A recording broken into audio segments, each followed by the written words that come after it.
So who wants to share with me some of the pondering or insights or connections they made to things over the lunch break? What's your one thing? Let me just hear a few of the one thing. What's the thing that just comes to you naturally?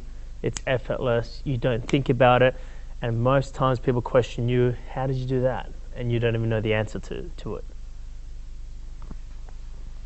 Well, when you were talking about it earlier, the first thing that came to mind was my cooking. Mm-hmm. And it's something that it found me rather than me finding it. Yeah.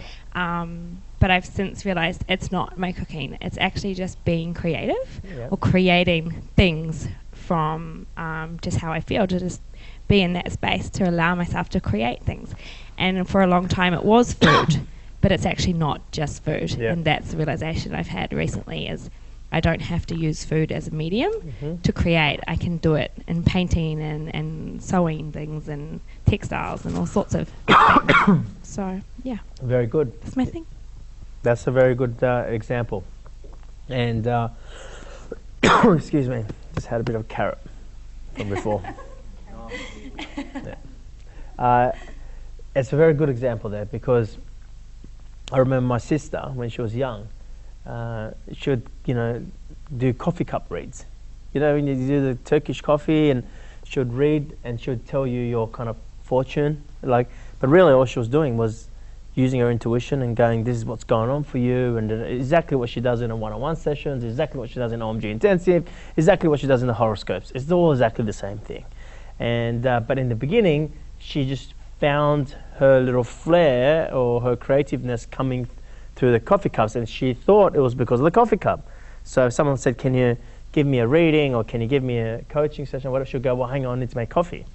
But as she grew up, she realized, well, it had nothing to do with the coffee cup. You see, the power was in the coffee cup. You see? But then she realized it has nothing to do with it. I actually do this naturally, and I'm guessing that along her path, she must have just picked up things of people without coffee cups and gone, hang on, I did that without a coffee cup. And realized that it had nothing to do with a coffee cup.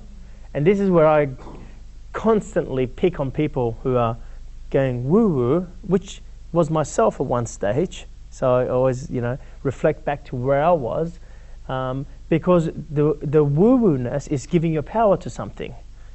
It's because I'm a vegan that I'm enlightened. It's because I meditate. It's because I levitate. It's because I have great sex. It's because I don't eat meat. It's all these different reasons, but it has nothing to do with it.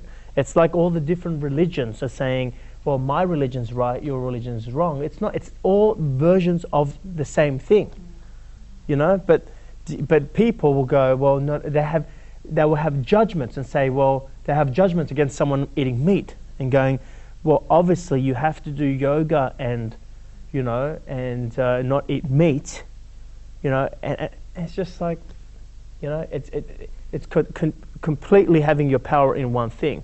And you may look at this and go, well, you're judging those people. I'm just showing you how I used to be myself. I was in LA just a couple months ago, and I went in to a place there called Cafe Gratitude, which is a vegan restaurant, beautiful restaurant, great desserts.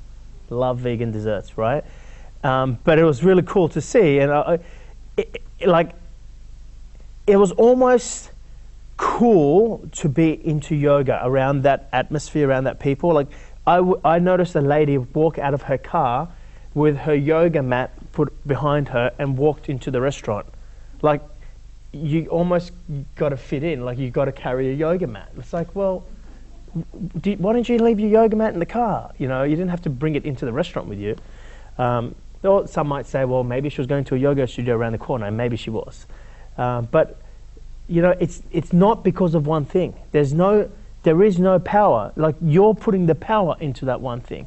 Now, is the fact that you put your power into yoga or meditation or any kind of tool or technique supportive? Most probably, otherwise you wouldn't put your power in it. So I completely support it. I'm not dissing it. But there's a place that you're arriving at, like where my sister might have arrived at, and realized it wasn't because of the coffee cup. It's not because of the yoga. Now I know in the story it may seem it is, but every time I do yoga I feel great. Can you see? But that's not true. You know, every time I come to OMG, I feel great. That's not true. Right? What you're feeling right now, you could feel it at all times. And my intention and love for you guys would be by month 12 of this program, you could actually realize that this essence that you're feeling here, you can feel it in all areas of your life, internal or external. You know, it's that's one of the things I wanted to point out. So it's not one thing, and you may, like for me, I thought to myself, the thing that comes naturally for me is leading. You know, people thought I was good in business. Not a good businessman. I don't know anything about profit share, margins, and profit. What do they call it? I don't even know. You can't even think of the words. Budgets and all that. I know nothing about that stuff. You know, I'm pretty instinctive. I'm pretty intuitive, and I just leading a team. You know, I thought I naturally. Yeah, and this is what I was getting at. What I was getting at is that my skills or my strength was not in running a company. It was in leading, right? But then as I started to delve into that and go, well, my strength is leading, and I realized it's not the leading, it's the intuition. It's having the capacity to follow your intuition in building a team, in leading a team, and so forth. But I thought at first it was leading, but it wasn't. It was intuition. And then when I realized that, then I started to use my intuition not just for leading, but for leading myself, and for using my intuition to gain insights and all that kind of stuff, right? Ultimately, you're going to realize that the intuition is not a voice that comes to you. The intuition is you, the power, expressing through a feeling that you pick up as what you call intuition. It's you speaking to yourself. Just like you speak to yourself in your logical thoughts, well, the big you can speak to yourself through the intuition as well as your logical thoughts. Okay? Anyone else?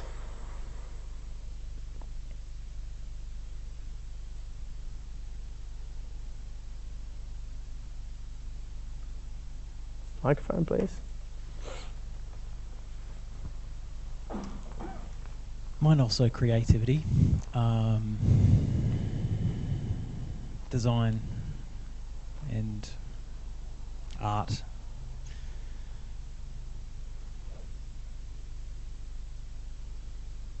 So let me ask you a question. In your design, art, creativity, / Mm-hmm. how do you feel when you are being, designing, being creative, and all that stuff?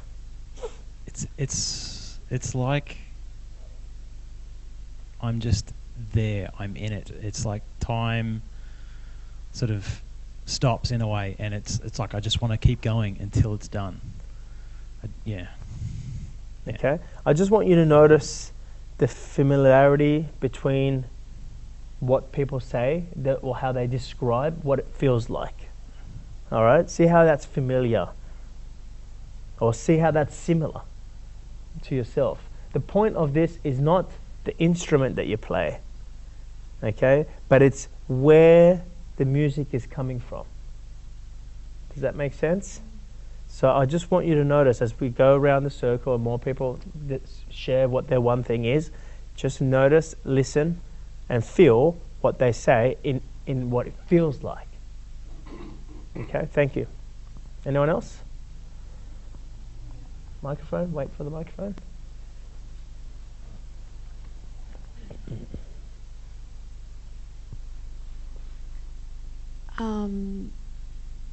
I believe for myself it's about connection and communication, and where it started from was hairdressing. Mm-hmm.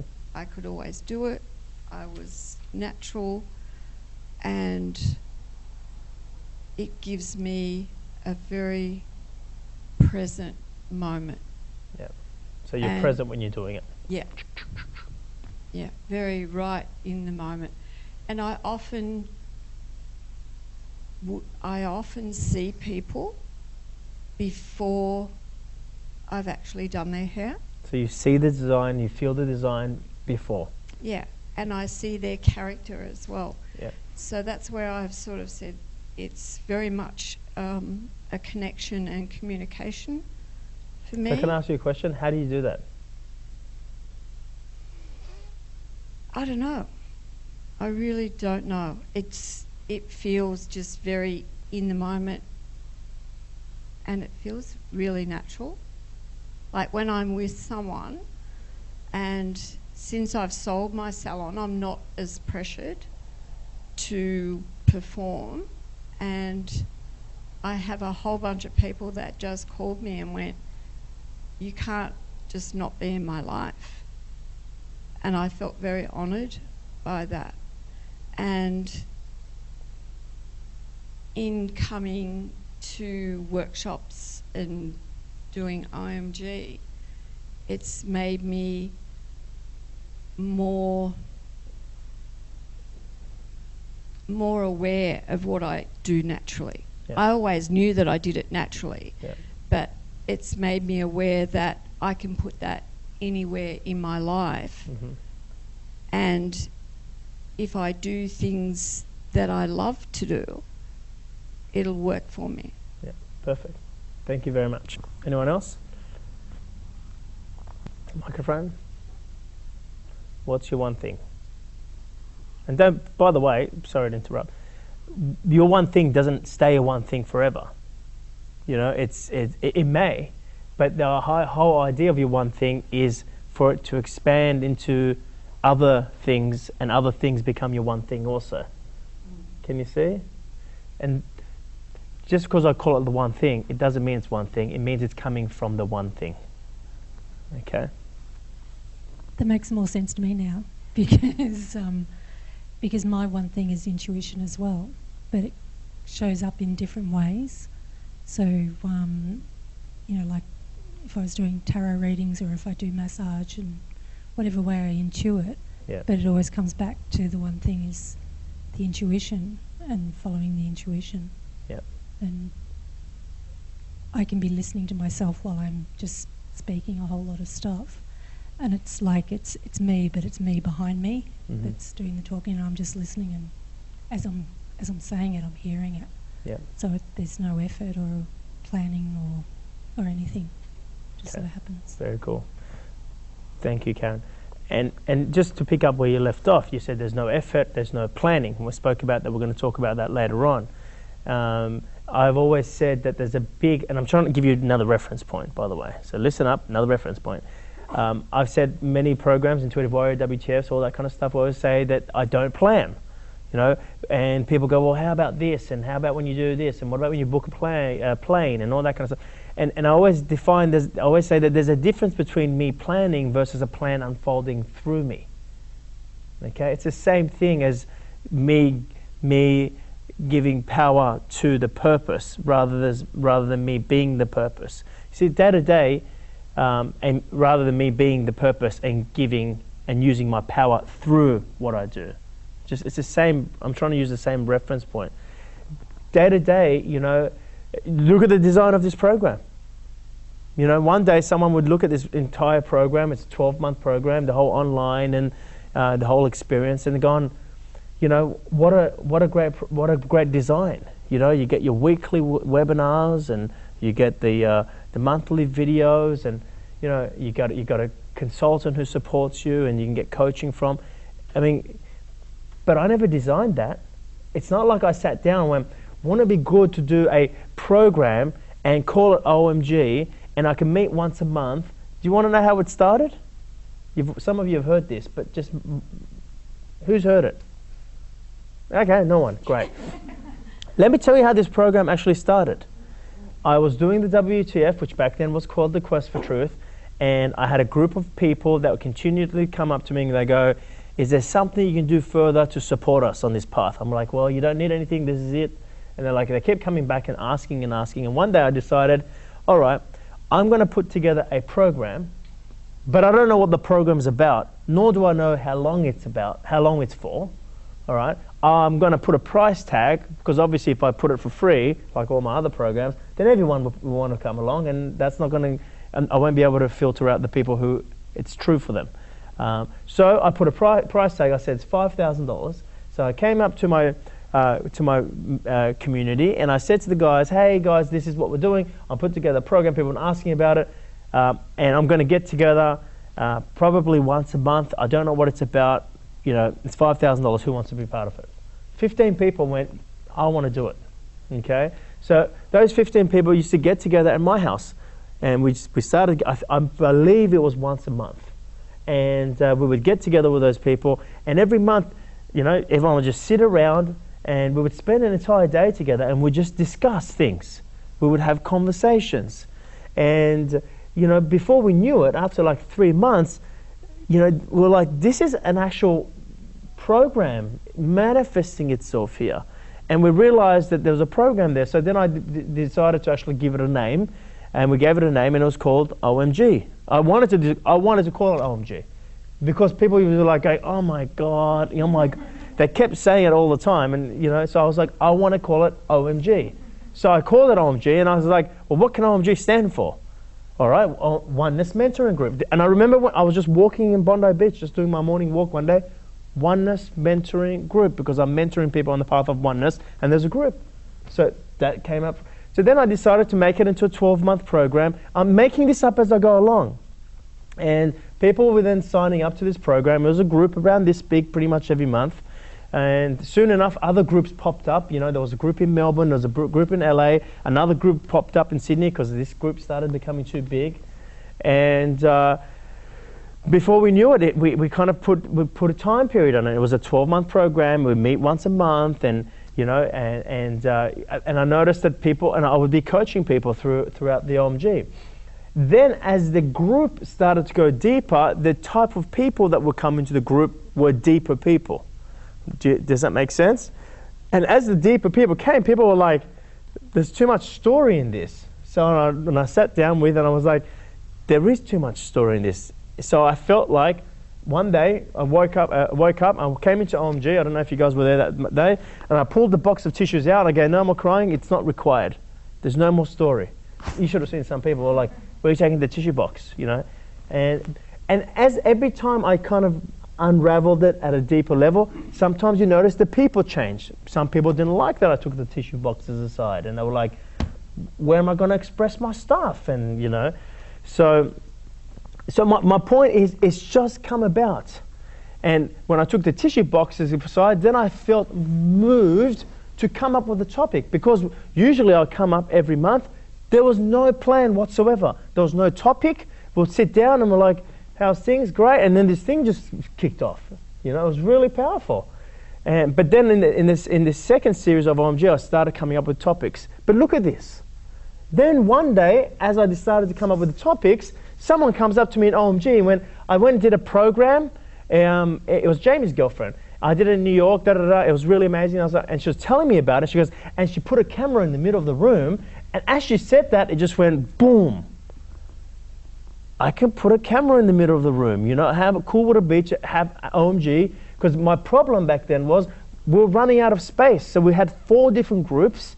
And I knew I was going to run out of, there's only one of me. Can you see?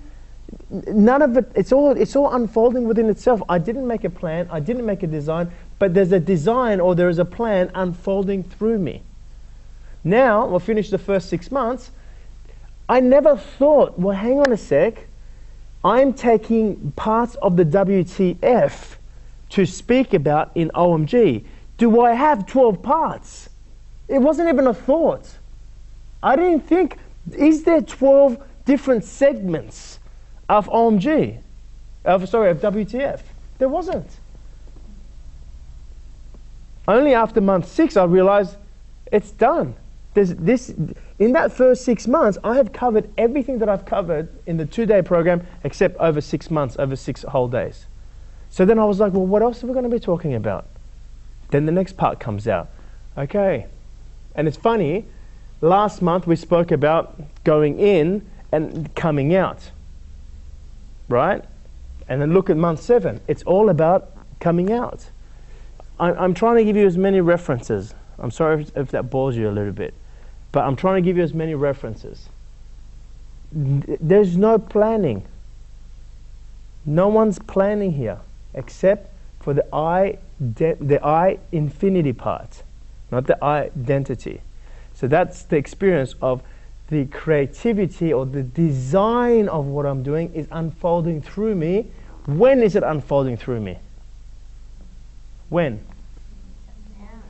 Moment. Moment by moment. Guess what piece unfolds in front of this moment? Just the next one. That's all. But if I grab the next one and go, oh, then that next one can go here and that one in here, and then that's me doing it. That's where this is headed. That's not it. Moment by moment. Guess how my finances unfold? Moment by moment. But that freaks some people out because they're like, but what about your backup? There may be backup, there may be no backup. There may be money in other accounts or investments, but there may be nothing. In form, there's nothing, but in formless, it's infinite. What I'm saying to you is as simple as that. I know that's sometimes too simple to comprehend. That's because it's not meant to be comprehended. It's just meant to be lived. Moment. How does a relationship work? Moment by moment. One day, I'm sorry to tell you another story. What can I say? One day I woke up and I felt that I was ready to be in a relationship. Before that, I didn't want to be in a relationship. I had no interest. I was traveling around the world and I was fine. You know, I would date here or there, but I wasn't in a committed relationship. One day I woke up, I was like, I feel like being in a relationship. What did I do? Did I go then pursue it? Did I go make it into a goal? Did I go then make a plan, a vision board? No, none of the above. I just came to the realization that I would love to be in a relationship. That's all it takes. That's all it takes. Everything else is you freaking complicating it. I just come to the realization I love to be in a relationship. And I remember my friend who was having a wedding sent me an invitation. The wedding's in Hawaii.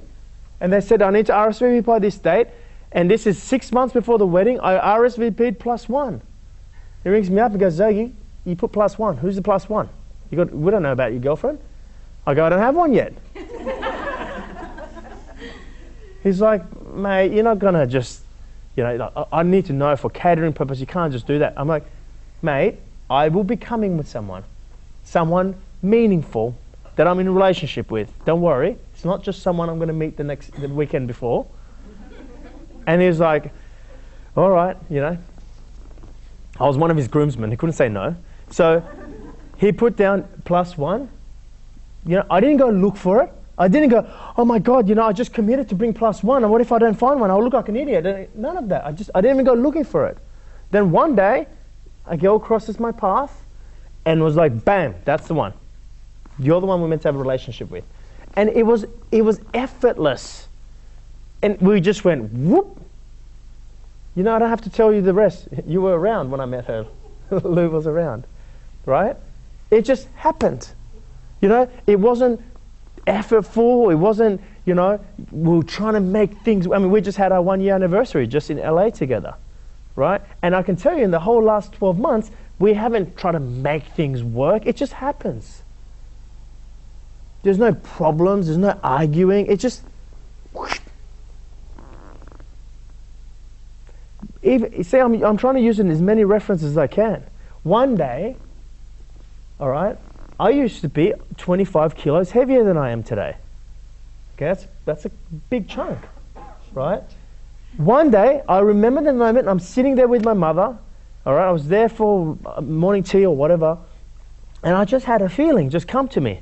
And I was like, Mum, she goes, what? I go, I'm just about to lose weight. She goes, that's great.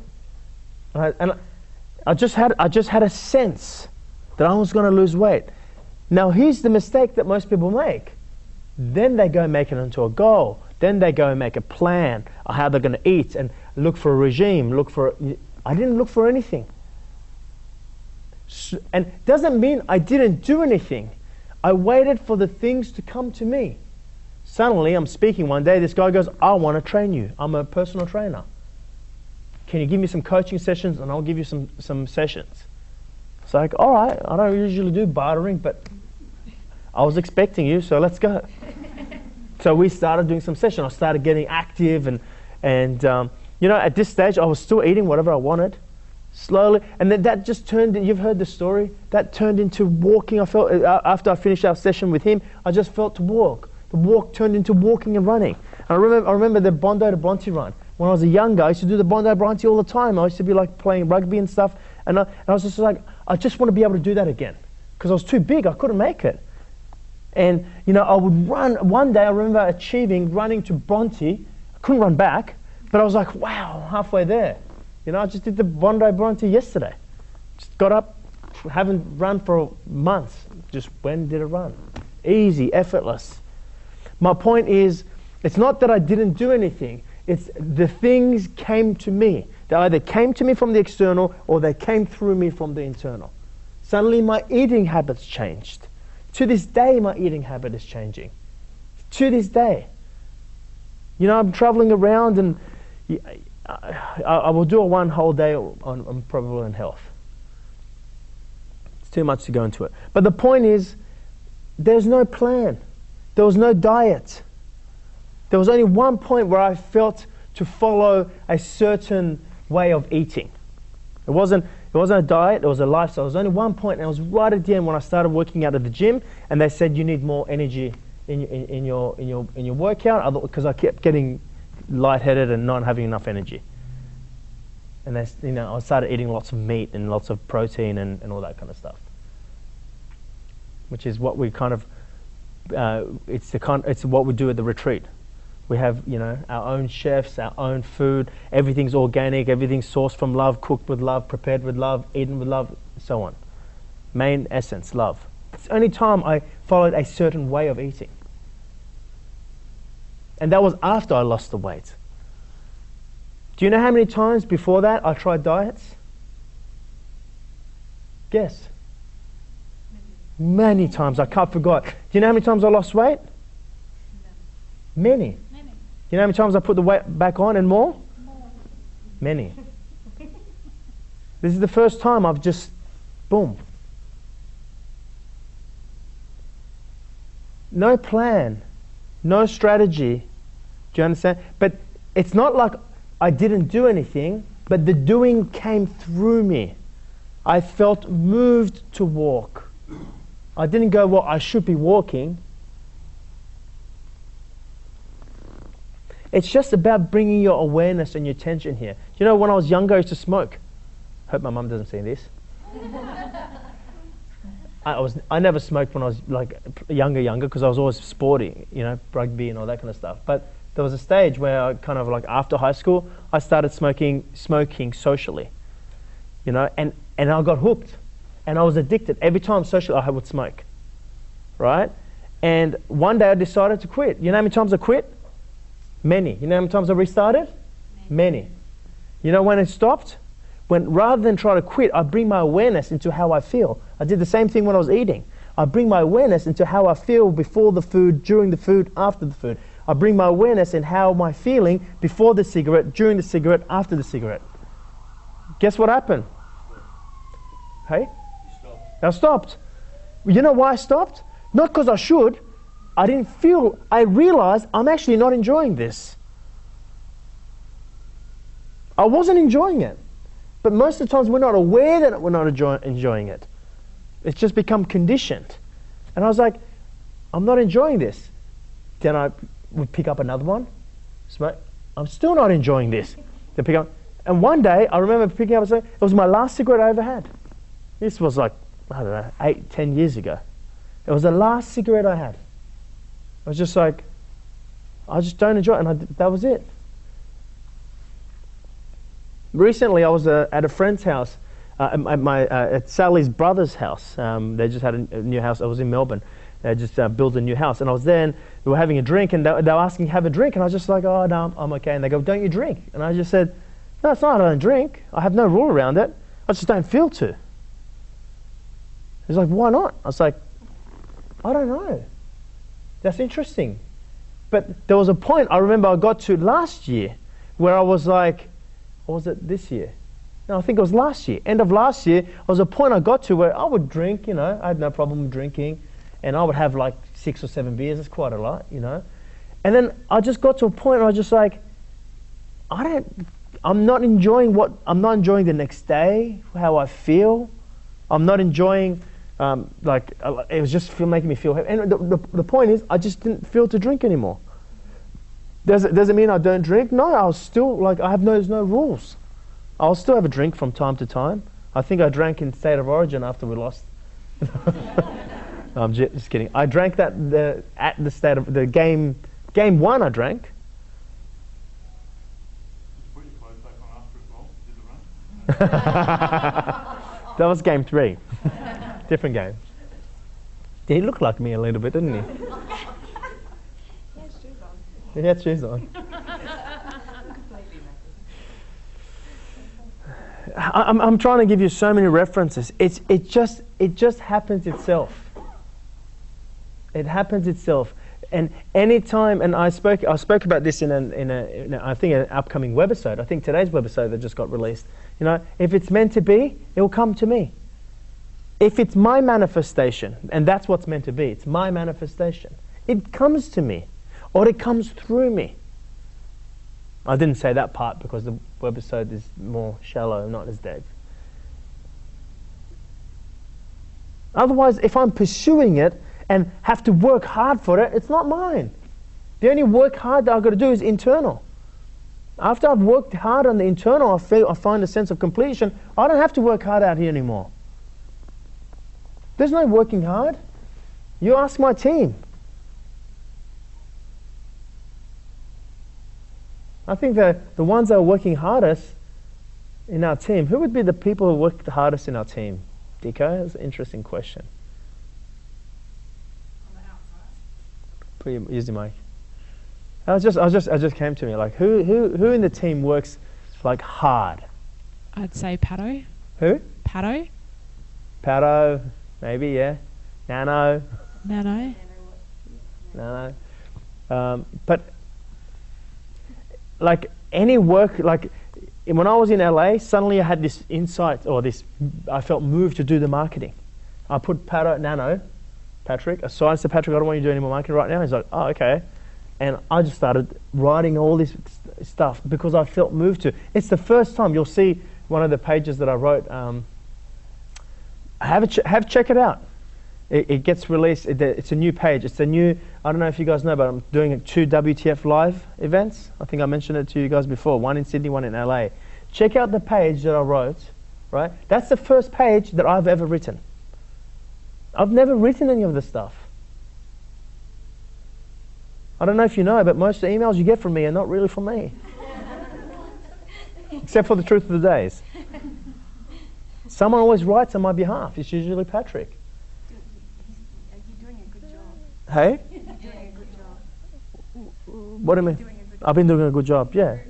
Through Nano. I mean, Nano writes it brilliant because the way he's written it, it's a little bit different of how I would write it, but it's good, But why didn't I write it? I didn't feel moved to. And if there was no Patrick, I wouldn't be sending anything out. But recently, I felt moved to. So what I was trying to say is working hard. And when I was in LA, when it suddenly came to me, I just felt moved to. I went and wrote all these new pages, the new WTF page, all the autoresponders, and then they get this email, and then they get this. And I wrote the whole thing. And the idea of doing these 2 live events, how I'm going to offer the live events, and the online is no longer free after this month. It's changed. It's like $7. All this stuff I don't know. It comes to me naturally. Do I have any marketing expertise? Nothing. Am I trying to do marketing? Well, the role is marketing. But all I'm doing is expressing how I feel into the market. There's a feeling. And what's the feeling? The feeling is this that you're about to look at, Mr. Audience, is very different. And I want to show you why this is different. This is not your normal program. That's the feeling I have if I was to put words in it. Then I write that. Go and have a look on it. It'll be live by Thursday. There'll be a WTF page. In fact, register for it. There's only one WTF in Sydney for the rest of the year. You know how many other areas of my life can I open up and share with you? You know, there's my relationship. You know, we just had our 1 year anniversary. You know, there's you know, my finances are exactly the same. You know, I'll probably spend a day more on finances and on all that kind of stuff. But it's moment by moment.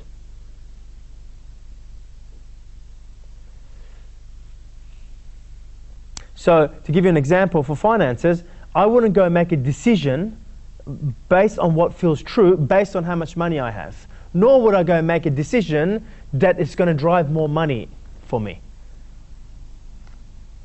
It's plain and simple. That money has nothing to do. It's just like your breathing. Is it important? Yes, it's important. But you don't base your decisions based around your breathing. Like if I said, do you want to have coffee tomorrow? You're like, well, I don't know if I have any breath left by tomorrow. I might be dead. I might run out of breath by then. But you know the breath is going to be there. Yeah, all right, I'll meet you at 2 o'clock tomorrow. We'll have a coffee. The decisions are not based on your breath. But how many of your decisions is based on how much money you could make or how much money you could lose or spend or...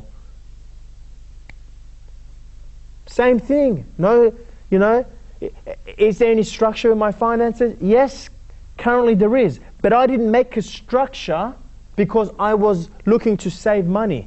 I just, as more money started to flow, this is probably a perfect example of the journey, since we're talking about the journey.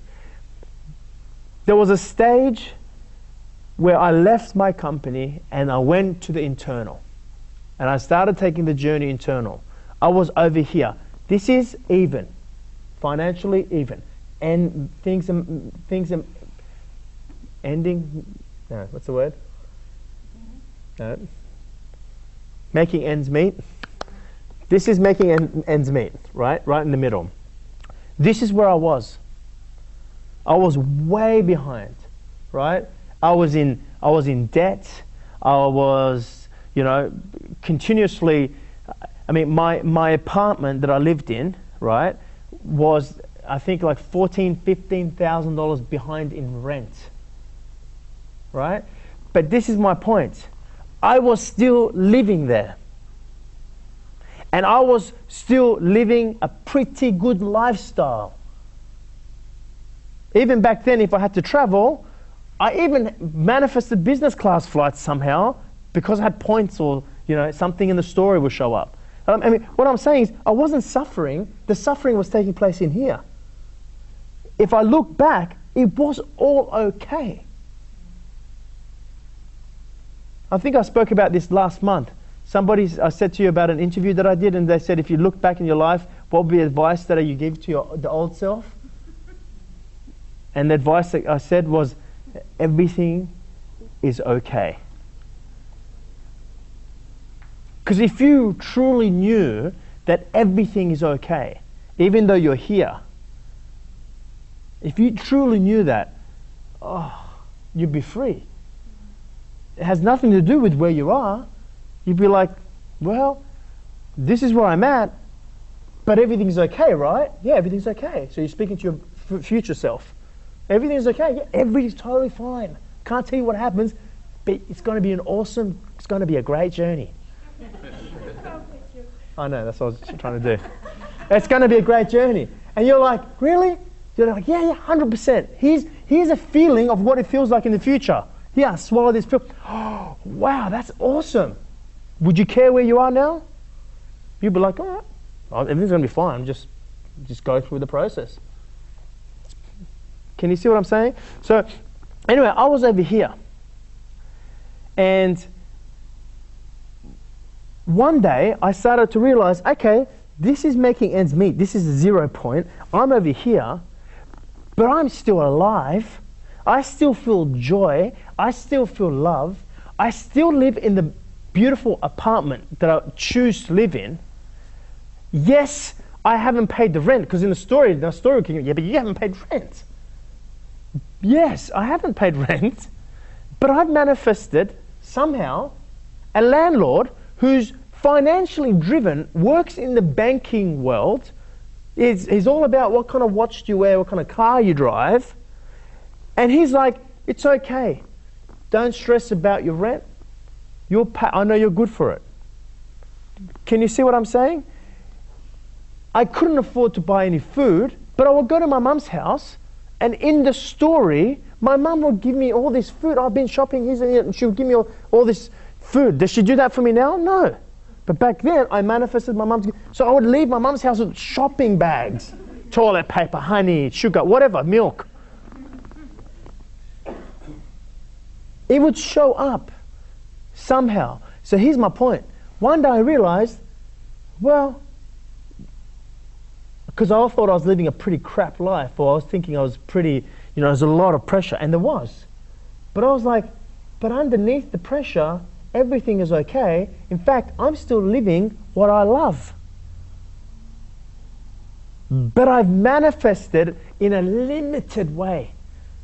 Do you understand? Like in the story, I'm behind rent. In the story, I can't afford groceries. But things still show up. Right? Now, some people get comfortable there, and that's called woo-woo. They're like, well, things show up, and and they start looking for things to show up. Oh, got this program for free. Oh, I got this for free. Oh, I won this, and it's all about the free things I got. Look at me, I got all this. One day I was like, well, if I'm manifesting this, why wouldn't I just manifest to pay for the rent? And that's when things shifted. That's when the space here, because it's not money that you lack or opportunities, it's space. The space started to open up. You want a bigger bank account? By the way, you don't care about that, but if I can just put that as a reference, bigger space. Bigger house, bigger space. Bigger opportunities, bigger space. Bigger business, bigger space. It's just the space. And what takes space away? All the things that consume space, all the things that take power from you, all the things that you need. Those things take up space. So slowly my life started to change. Over the next 1 year in particular, things started to go like this. And over the next maybe 6 months, I was here. Everything would show up just in time. I have to pay the rent, the money would show up. I paid all my rent off. Suddenly all my debts were paid. All the banks that were chasing me, the car company, all paid. I'm on this, and now I'm living this cycle of making ends meet. So I'm like, all right, well, this is working. So then I would go focus on expanding the business. Guess what would happen?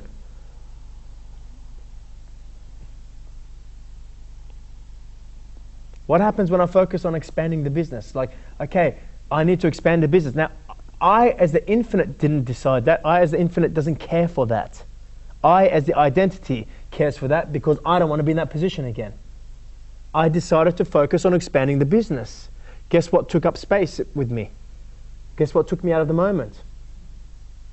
It just creeps in. And before you know it, you're like, oh, so OMG is our most profitable thing. Okay, well, let's open up another OMG group. Let's go do it. Before you know it, you're like, hang on a sec. That's not what I felt to do. Why do I have 4 OMG groups now? Can you see? And you start chasing. You become a slave to the doing. And then I realized, oh, my space got small. Whenever I realize I've gone backwards, the space, you feel, got small.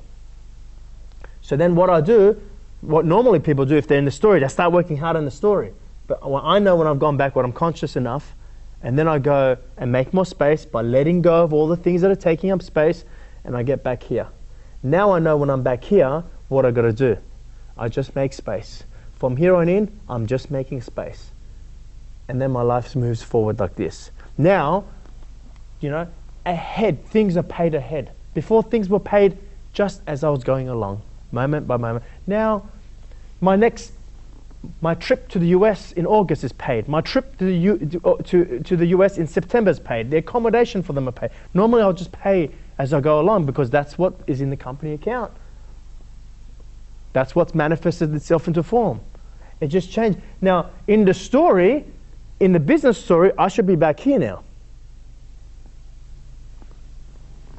Because in the story of the business, we're not selling OMG. Yes, we're selling OMG online, because now you guys are like, well, OMG online replaced that, right? Not really. You know how many of my friends who are in this industry, they know I've stopped doing events, and they're like, man, what are you doing? Because you got to do events to sell people into your programs. I'm like, but that's not why I ever did it. Right? And they continue to ask me, and they know I've gone online, so they continue to ask me, they're like, how's the online going? Because they want to know if it's working, then that's where the industry is going to go, online.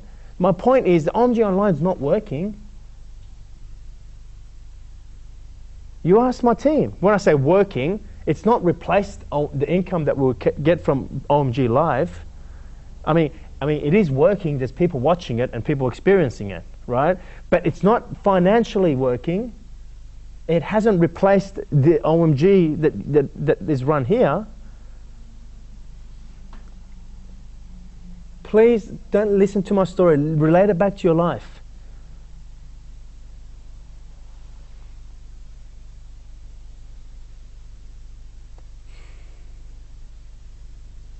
I couldn't do anything. I couldn't do all the things. If I look at my life right now, I couldn't cancel the live events if I had power in something. I couldn't do those webisodes if I had power in my brand and, you know, growing the brand and, you know, being loving and, you know, being the next spiritual leader or whatever.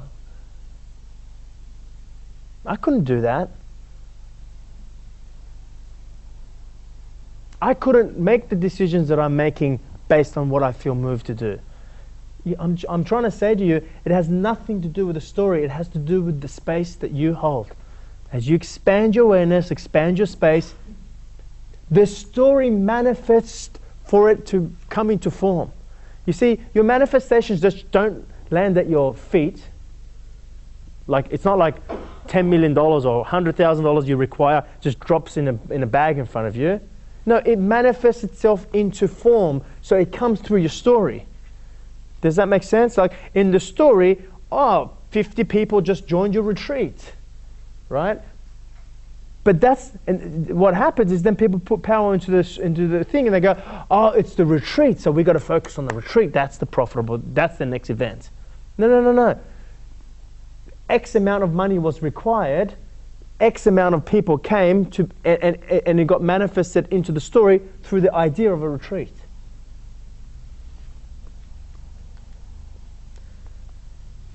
Do you comprehend what I'm saying?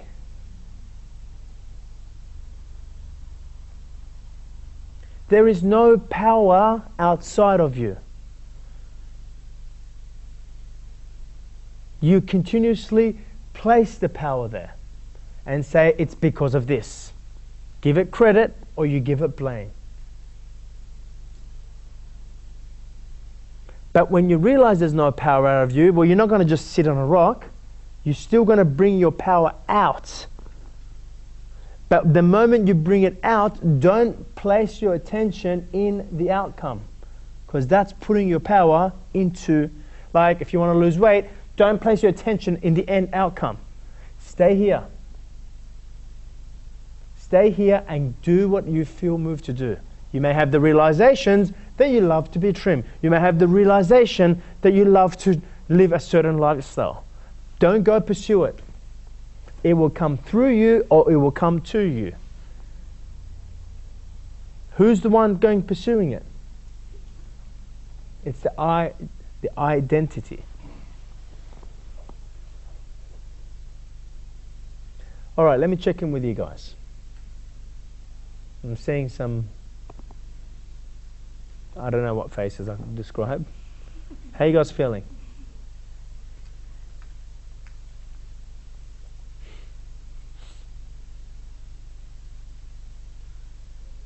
You tired? Yeah. It's a struggle.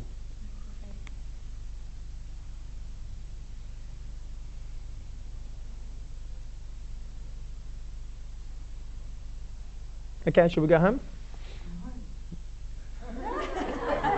If no one's got anything else to say, we're done. Did everyone grasp what I said today? Tell me what I said. What's the main message from today? Because this is going to be your homework.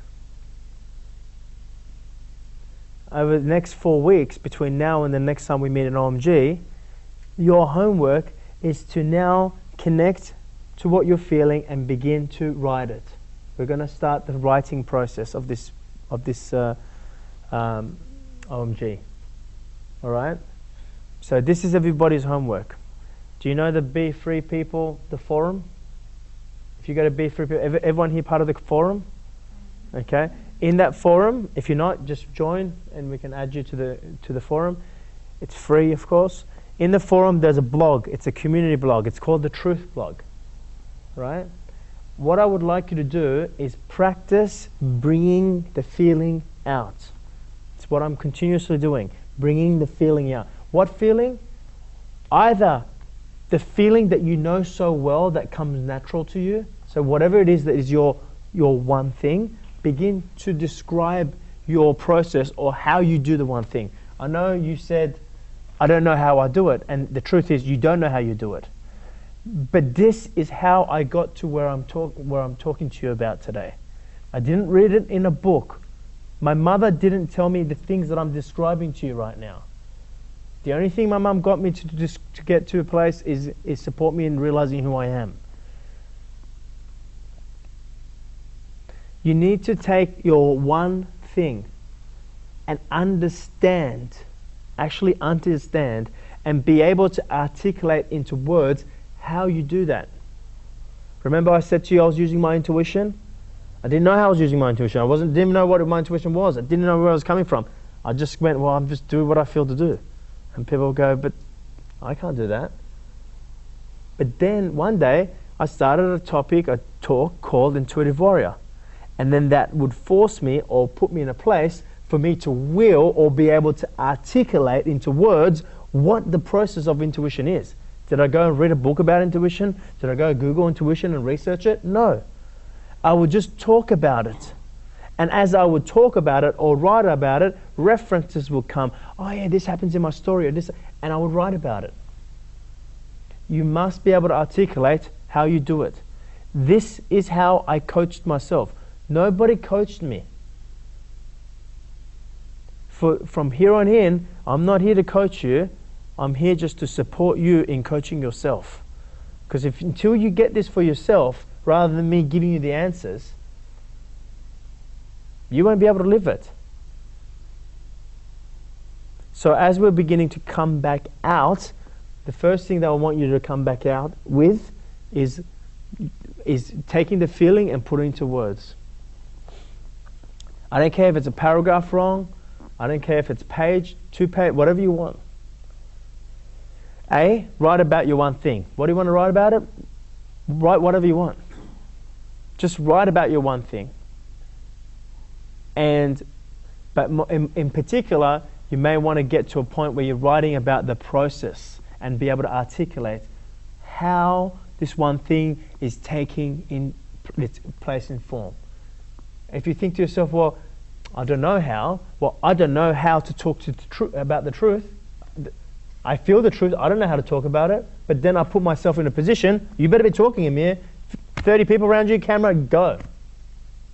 And then I put myself on the spot and I articulate it into words. And then I'm like, wow, look at that.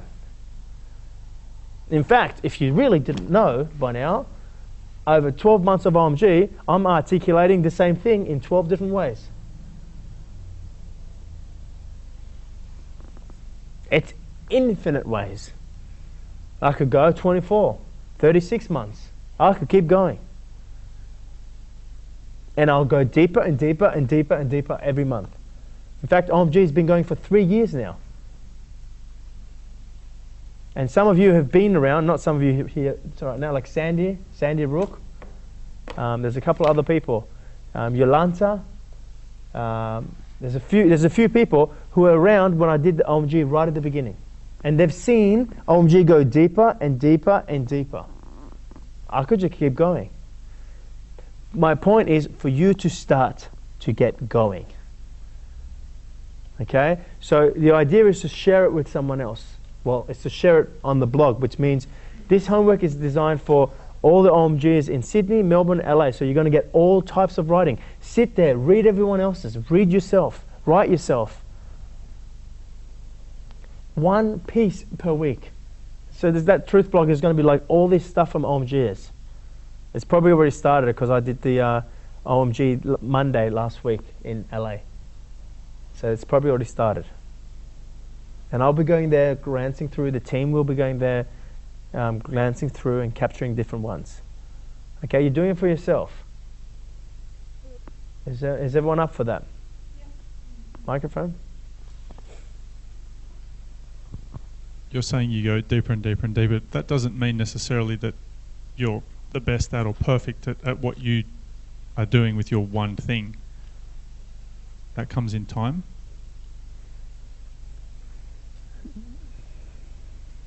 When I say you go deeper and deeper and deeper, the depth is infinite. So you never arrive in depth. You just keep going. The place you arrive is in realizing, realizing the depth of who you are, if you like. That's why I say you don't never arrive in the story. You only arrive within yourself in realizing who you are. So at that place, you feel safe. Then that safeness or that joy or that love that you realize in who you are just goes deeper and deeper and deeper and deeper, infinitely deeper. So your intuition in speaking, for example, I think you've told us that that's grown in time. My intuition is my one thing, right? That came to natural. Now a lot of things come to me naturally.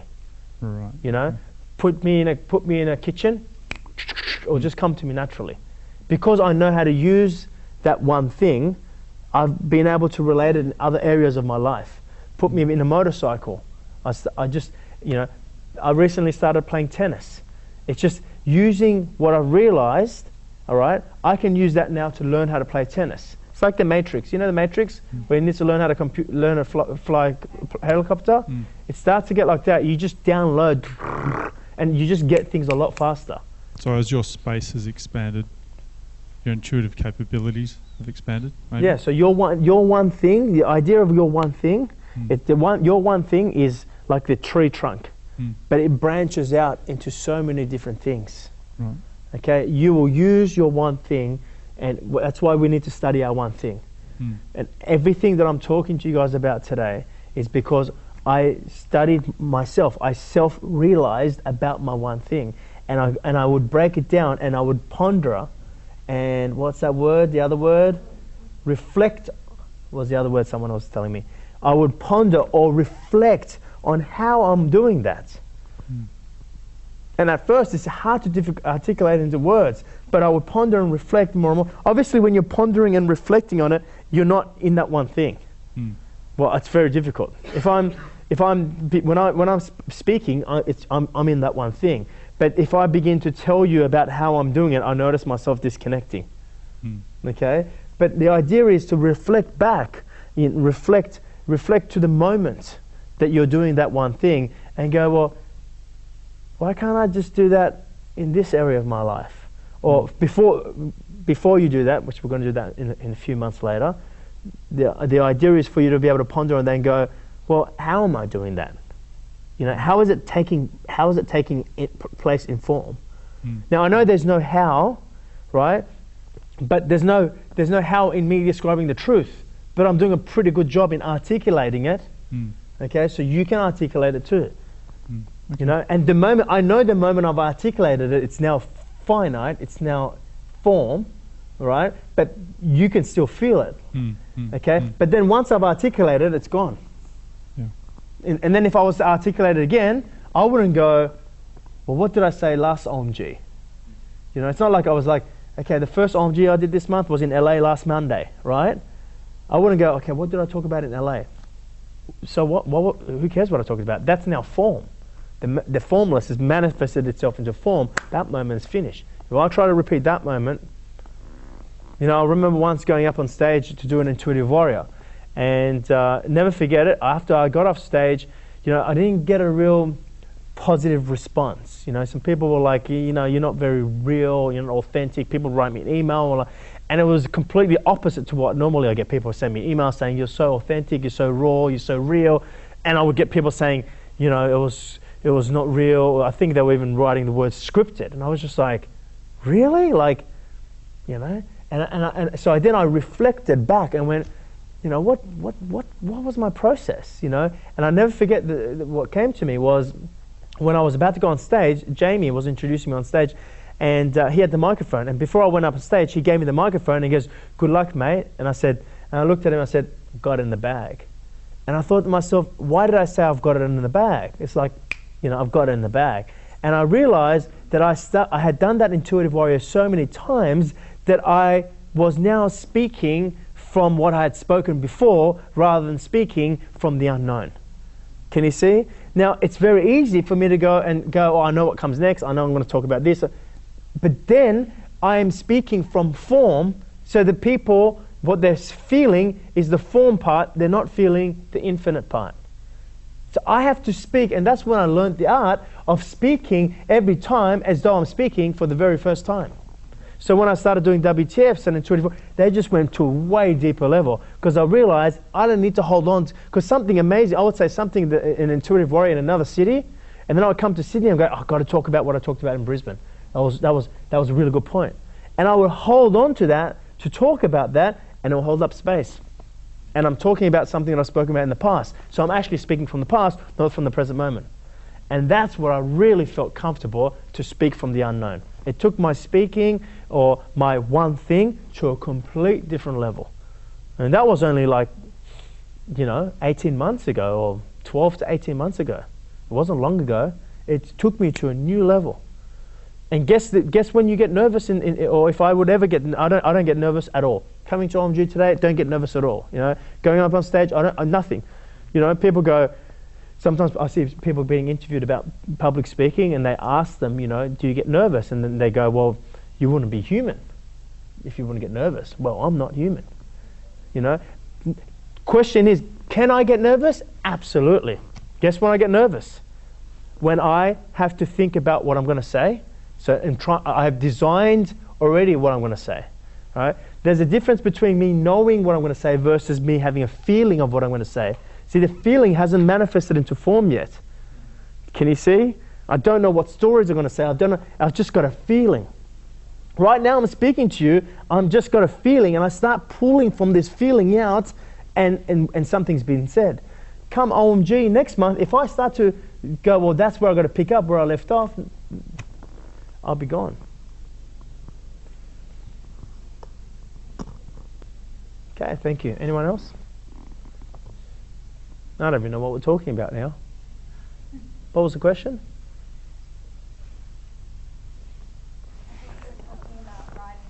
That's writing.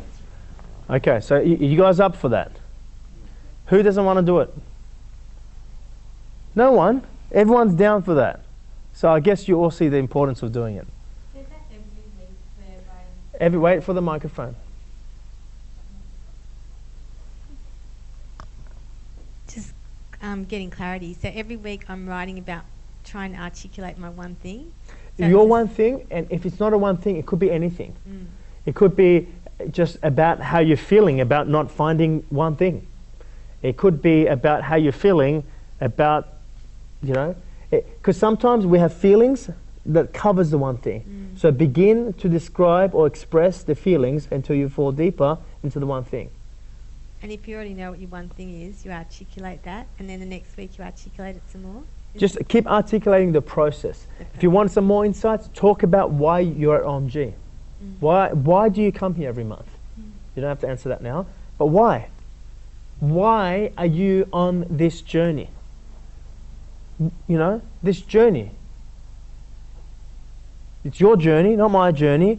Why do you keep, you know, and what's the journey? Journey is following the path of where the feeling's taking you.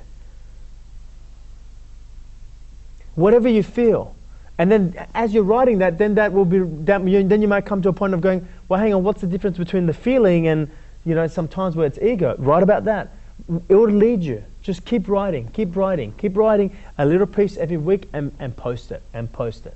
Post it. Why am I getting you to post it? So you can open your heart. If it needs to have a little stab, someone will have a little stab. You know, whatever. I want you to be able to put out there open-heartedly.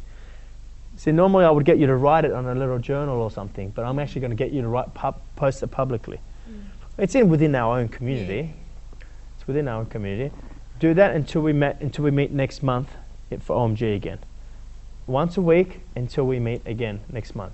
Just the reason, if you understand the reason I'm getting you to do this, it'll be easier for you to realize what I'm getting you to do. The reason I'm getting you to do this is begin by, ideally, so you can actually bring the feeling out. Bring the feeling out. Now, if it's emotions, if it's truth, insights, wisdom, I don't care. Just bring it out. Okay. Thanks. Just with regards to the forum, so we need to have everybody join the OMG group to No, write not in necessarily. That part? No? It's on the Just public on the part. Public part. Okay, thanks. Yeah, but you should be part of the OMG group. You've just joined today, so yeah, you should get an invitation that would join you to OMG group. The reason we get you to join the OMG group is just so in case you wanted to connect with other members of OMG, so you can connect there with them. And it's a private group. In case you want to discuss matters from today or different things, you guys can post that on a private section. And only OMG members can see that part. But I'm actually getting you to post it on the public part, which means anyone who's a member of the Be Free People Forum can see it. And check some of the other OMG members. You know, some guys from America, some guys from Melbourne. You can just feel where everyone's at. It's a good way for all the OMGs to connect as well.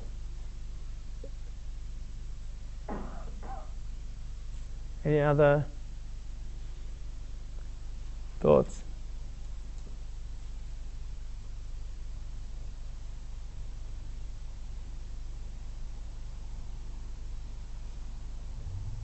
It's a big one. It's what I started talking to my American group about. It's like, why are you here? You see in a webisode coming up probably next week or the week after, where I sit the whole team, I'm like, why are you here? Seriously. Why are you here? Why? And I say, not here, be free. Why are you on this path? Like, be real with yourself. Why?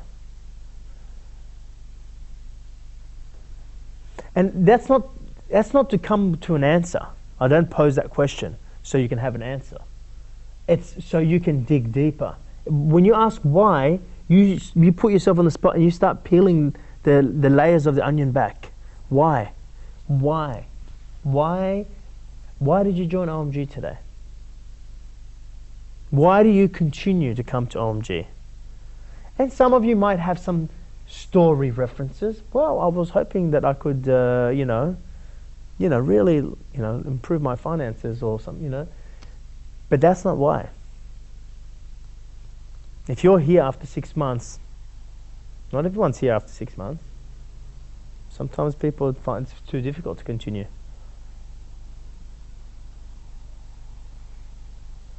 Even though they've already paid for it. Or sometimes maybe you have an answer, because I paid for it, I don't want to waste it now. But some of you might have some very deep answers. But like I said, it's not about coming to an answer, it's just about asking the question, why? And keep asking that, why? It allows us to see your own bullshit and just be able to push that aside.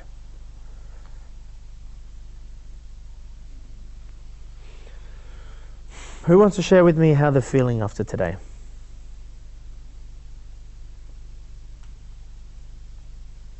Microphone, please. And do you want to just wait one sec? Someone just knocked on the door. Just can you? I have bionic ears. Okay, no one. Oh. Okay, go ahead.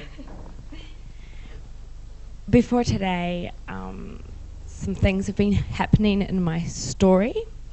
So for me, it was extremely supportive to hear you talk about your story. Yeah, it just, I wasn't bored at all. You made a few references that some people might be. I think I'm talking to myself because when I tell my story, I get bored. You get bored of telling it. Yeah, and I know that feeling. Yeah, it was just nice to hear you articulate your journey through your story, because we all have a story and we all live our lives through our story, regardless of whether we are aware that we're doing it or not. So yeah, it was just supportive for me today to hear that, and comforting in a sense. Great, thank you. Yeah. 2 more people. Microphone, just cut.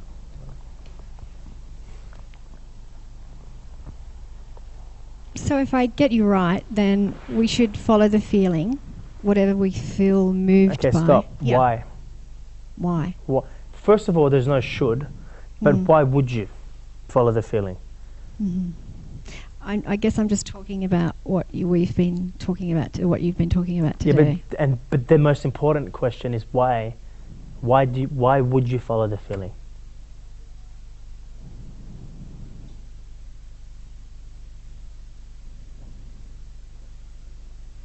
Because you feel to. How do you feel when you're following the feeling? Alive. You feel alive. So. And that's why you're here. Okay. To be alive. To be alive. So rather than trying to control the process or get wrapped up in the strategy about how you're going to make something happen, just follow the feeling, whatever moves you. Don't question. Well, let's break this down. Whether it'll work or it's logical. Who's trying to control or strategize? Little Karen. Okay, little Karen is, all right, which is the finite Karen. So the strategy, it's not the strategy won't work or anything. It's just when the whole process will be heavy, and when you accomplish whatever you accomplish from the strategy, you feel empty afterwards. Yep. It doesn't bring you a sense of fulfillment. The reason it doesn't bring you a sense of fulfillment is because you're not connected with the big Karen and coming through the Karen. And also you get frustrated because it starts to not work. But even if it does work, you feel empty afterwards as well. Yeah. Like I said, because it's not the big Karen. You won't feel alive until you, the small Karen and the big Karen, align together and become one. It's what oneness is. Okay. I guess the point I'm trying to clarify here is that even if you can't see how it's going to work out, but you just have an instinct that you want to do something, just go with it. Totally. Okay. That's I guess what I was trying to say. Yep. Good.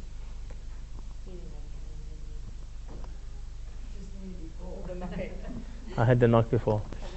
One more person?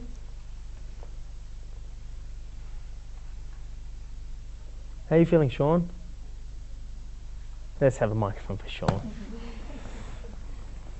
Beautiful man, Sean. Who can feel Sean's energy? Listen to that. Don't run away with it. Puzzled, excited.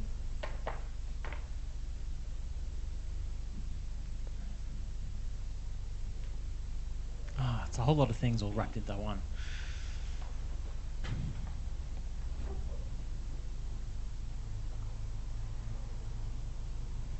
A new clarity around an acceptance of where I'm at.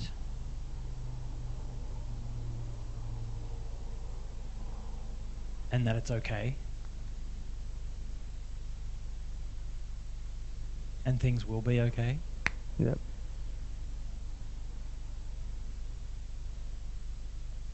And there's a peace in that as well.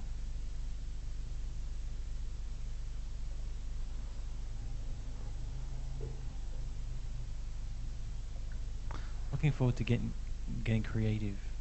Yeah. And getting into that space again. I get into the doing and don't allow myself to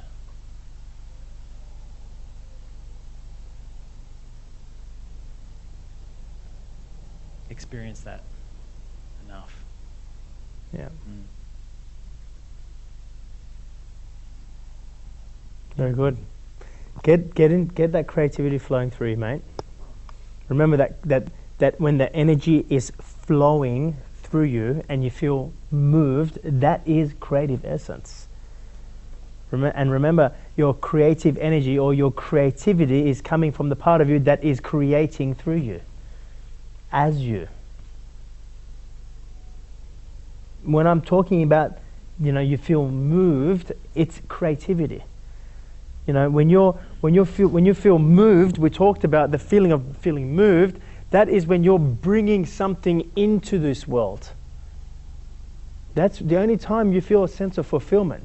Not looking at what you could take from an experience, or even what you can take from a learning, or even what you can take from the world. You're not here to take, you're here to bring. But the thing is, the moment you bring from the sense of creativity, you're also taking. You're also receiving, but you're receiving from yourself, within yourself, not looking to be what you receive from the external. It's so important, creativity. It's all there is. You're alive when you're allowing the creativity flowing through you, and every single person is creative. Intuition is creative.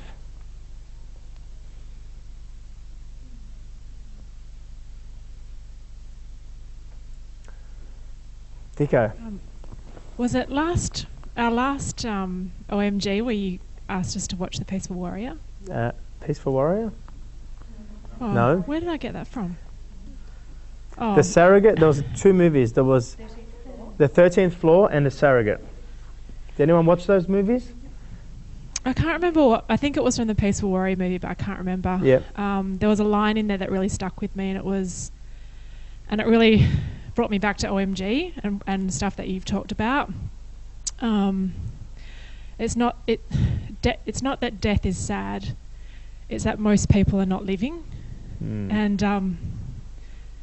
I've just really noticed that how when you're not expressing that feeling, you're dying on the inside. Absolutely. And I just realised that holding that in is what makes us really sick and fragile. And it really hit home that it was all about bringing that out, and that's what living's all about. Yeah, spot on. Spot on. Jimmy, can you do me a favour? There's a couple of kids in the back. Can you just tell them to... Don't tell us what you like. I will share something else that Dico just shared. And, seriously, guys, it's all about bringing this out. But in order for you to bring this out, you must first realize what this is. And that's what's been this internal journey. So you can realize what this is. But once you've realized what this is, it's all about bringing it out. And I never forget when I was younger, probably about 18, 19, probably about 20 years of age or so. And I was getting mentored in a group situation. I was part of a network marketing group when I was that young. And I was in Hawaii. They took us to Hawaii as part of a leadership training that they were giving us. And we were having this intimate evening around dinner, and we had this whole restaurant to ourselves, and a group about this size. And one of my mentors got up and she says, I want to hear from everybody about, why you do what you do, and what does it mean for you to be successful, And so everybody got up and started talking and talked about, I'm here to, I want to be able to provide for my family, and I want to be able to become successful and become someone, and those kind of answers, right? And out of nowhere, it was my turn to get up there, and like the feeling, I just suddenly felt it inside, and I was just like, and I started to get all nervous because I knew that I needed to bring this feeling out. It was almost like It's like when the feeling is there to be given birth to, you got to give birth to it. It's just got to come out. And if you don't, you just feel like you're dying.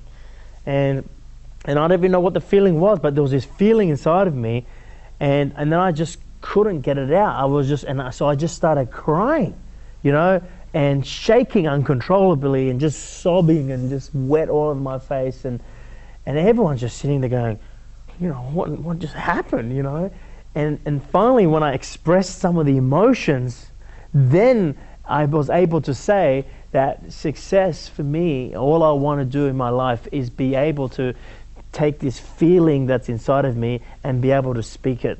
And I didn't even know what the feeling was then. And when I say the feeling, you guys might relate that to, speaking about the truth. Now, I'm talking about the feeling of who you are, what you came here to give birth to. Your music that you came here to play. And it's in every single one of you. And until you have the capacity to be able to bring that out and articulate it, whether it's through your art, through your dance, through your music, through your making love, through your whatever, cooking, through your yoga, through your whatever it is that is your one thing. Until you do that, you will never be alive.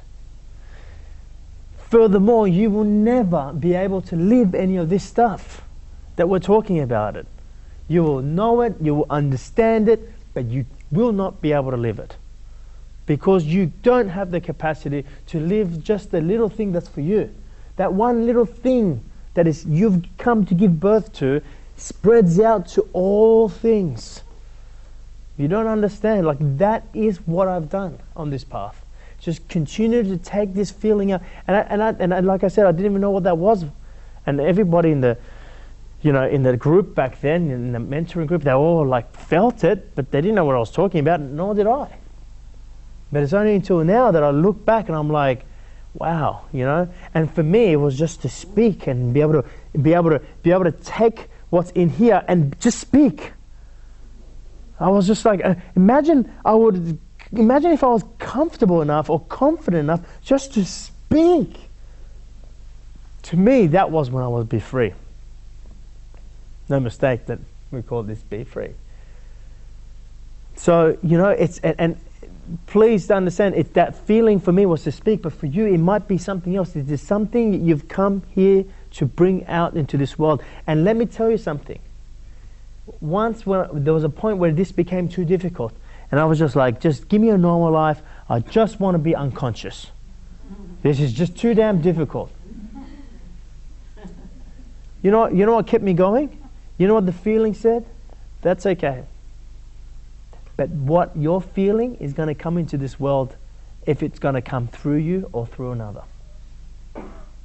And I guess the part of me that didn't want to miss out was like, fuck it, I'm up for it, let's go. Good to have the ego there that didn't want to miss out. Well, yeah. So, this is what the next 6 months is about now. You know the topic. You've done the WTF, and please, I would suggest that every single one of you come and re-attend the WTF for your freaking self. Be there at the WTF. There's two things, now three things that I would suggest that you do as part of this program. One is to re-experience the WTF at least another 3 times, whether it's re-experiencing online or re-experiencing it live. 2 is to experience a retreat at least once in your 12 months. 3, to experience an OMG intensive. How do I know this? Because I've seen the difference between the people who have done those 3 things versus the ones who have not. I can only take you all the way if you are prepared to go all the way. It's plain and simple. And you're not going all the way for me or for your other team members here or participants. You're going all the way for yourself.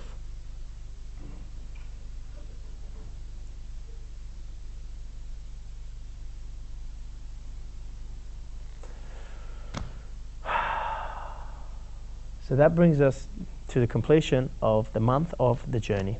And next month we'll see where that leads us.